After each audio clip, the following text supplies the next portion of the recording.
Bruna, bonjour.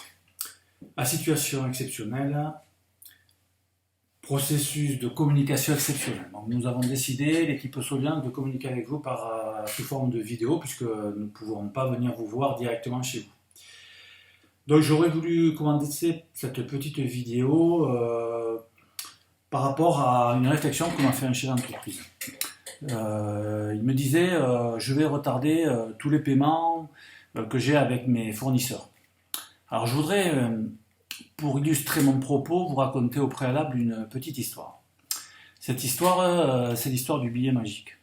Alors ça se passe dans un village qui sort d'une crise de plusieurs mois et qui attend les touristes, et le premier touriste se présente à l'hôtel du village. Donc ce touriste, il prend une chambre qu'il paye 100 € d'avance, mais au préalable, il préférerait quand même voir sa chambre. Donc il paye directement à l'atelier, il pose les 100 € sur le comptoir et il va visiter sa chambre. Bon, l'hôtelier sûr qu'il va la prendre, il se dit bon, mais je vais en profiter pour vite envoyer ma femme payer le boulanger qui me fait les croissants tous les matins. Donc sa femme s'empresse d'aller payer le boulanger, à qui elle doit les 100 €. Le boulanger, lui, en profite pour aller payer avec ses 100 € la dette qu'il a chez le boucher, qui est son fournisseur pour le salé. Et le boucher, lui, avec ses 100 € va payer la dette qu'il a chez le garagiste qui avait réparé sa camionnette. Le garagiste, lui, paye le commercial qui lui vend les pièces, qui lui-même retourne payer l'hôtelier chez lequel il avait pris une chambre. Donc il remet le billet.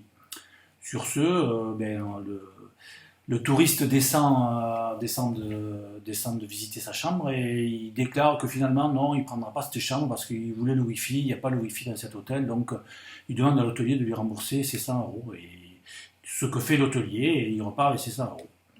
Qu'est-ce qui s'est passé dans cette histoire? Il n'y a pas d'argent qui a été dépensé, pour autant l'hôtelier a payé le boulanger, qui a payé le boucher, qui a payé le garagiste, qui a payé le commercial, qui lui-même a payé la chambre d'hôtel, donc tout le monde est payé. Il n'y a pas d'astuce dans cette histoire. La seule chose, c'est pour vous démontrer que l'argent, quand il circule, paye les dettes. Donc c'était pour illustrer le propos par rapport à ce chef d'entreprise qui disait qu'il voulait bloquer les paiements de ses fournisseurs, et pour vous dire que ça serait une situation catastrophique si tout le monde faisait comme ça. Parce que, comme on le comprend bien dans cette histoire, si on commence à bloquer l'argent, les dettes ne seront pas payées et tout va s'effondrer, tout le système économique va s'effondrer. Donc c'est sûr que bon, c'est sûrement compliqué, hein, on est dans une situation compliquée, mais c'est important que l'argent circule, que les dettes soient payées. Nous avons la possibilité de faire des découvertes beaucoup plus importantes que d'habitude parce que les banques sont garanties par l'État. Profitons-en et essayons de payer au maximum de nos possibilités les fournisseurs pour que l'argent circule et que nos dettes soient payées.